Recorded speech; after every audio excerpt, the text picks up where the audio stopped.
All right, let's talk about a very specific group of people. There's this weird little sliver of a generation that just doesn't seem to fit neatly into any box. They're not really Gen X, but they're definitely not Millennials either. They're this unique micro-generation, and they were caught right in the middle of one of the biggest technological shifts in human history. They're called Xennials. So, if this question right here makes total, perfect sense to you, yeah, this explainer is probably about you. And this isn't just some fun trivia question. No. This is the core experience of a generation that literally had one foot in the old analog world and the other planted firmly in our digital future. And this is the fundamental problem, right? This constant push and pull. They're just too young to really get that classic pre-internet cynicism of Gen X, but they're way too old to be true digital natives like Millennials. Their childhood was one world, and by the time they were young adults, they were living in a completely different one, and that creates a very, very specific kind of person. So let's actually put a label on this experience. Sociologists have started to call this group a microgeneration, and they've zeroed in on a pretty tight window of birth years. Basically, anyone born from 1976 to 1985. And there it is, the official definition. But the part that really matters, the key phrase here, is analog childhood and a digital adulthood. Think about it. Most generations kind of grow up in the same tech environment. Xennials, though, they experienced two completely different ones. And it happened during the most important formative years of their lives. And you got to understand, for them, this shift wasn't some slow, gradual change. It felt sudden, almost like someone just flipped a giant switch. They went from a world of VCRs and mixtapes to social media and smartphones in what really felt like the blink of an eye. I mean, just look at how real these differences are. Remember making plans and then just showing up? You just had to hope everyone else did too. You couldn't just shoot off a text saying you were running late. Now compare that to your early 20s, when you were jumping from Friendster to MySpace to Facebook, managing your entire social life in a way that was literally science fiction just a decade before. And this timeline just lays it all out so perfectly. Look at these ages. The World Wide Web shows up when they're around 10. Widespread internet hits home right as they're finishing high school. Social media explodes just as they're starting their careers, and the iPhone completely changes the game when they're in their mid-20s. This wasn't some abstract thing they watched on the news. It was happening to them right as they were figuring out who they were supposed to be. So you have to ask, why were they so good at handling this massive shift? How do they manage it? Well, the answer isn't just cultural. It's actually biological. It all comes down to how our brains develop. Okay, let's get into a little brain science. We need to talk about the prefrontal cortex. You can think of it as the CEO of your brain. It's the part that's in charge of adapting to new situations, learning complicated skills.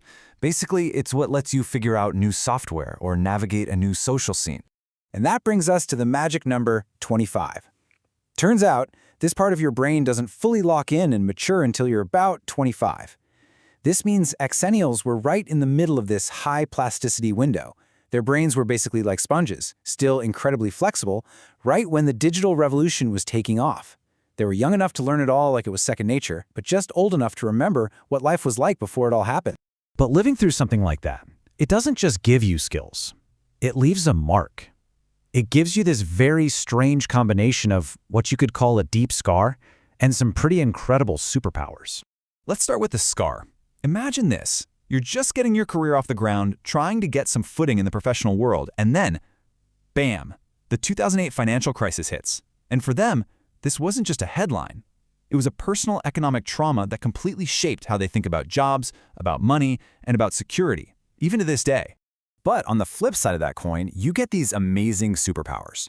First off, they are digitally bilingual. They are absolutely fluent in both worlds. They can have a great face-to-face conversation, but they're also totally comfortable on any new tech platform. Then there's this practical sense of privacy. They grew up knowing that an embarrassing moment would just fade. It wouldn't live online forever to haunt you. And finally, that whole experience baked in this deep-seated adaptability and a really grounded perspective. They actually remember what it felt like to be unreachable. And because of that, they value what it means to be truly present with someone. So you put all this together, the tech whiplash, the economic gut punch, and what you end up with is the Xennial paradox, this uncanny ability to hold two totally different mindsets at the exact same time. On one hand, they carry that classic Gen X skepticism and self-reliance, They grew up with way less supervision and had to figure things out for themselves. But they also have a healthy dose of that early millennial optimism. They came of age when the internet still felt like this incredible tool that was going to connect the entire world and solve all our problems. And this is maybe the most important thing to get. That feeling of being stuck in the middle? It's not a bug, it's a feature. It's their defining quality. They can be fiercely independent but also deeply cooperative, doubtful yet optimistic. It's this capacity to hold contradictions that makes them who they are. They fully appreciate the digital world, but unlike younger generations, they have a visceral memory of the world it replaced and what was lost. This quote just nails it, doesn't it? It gets to the absolute heart of what it means to be a Xennial. Their whole journey wasn't just about learning how to use new gadgets. It was a masterclass in adaptation, figuring out how to navigate a fundamental shift in humanity, all while trying to hold on to a sense of self that was formed in a world that, for all intents and purposes, doesn't exist anymore.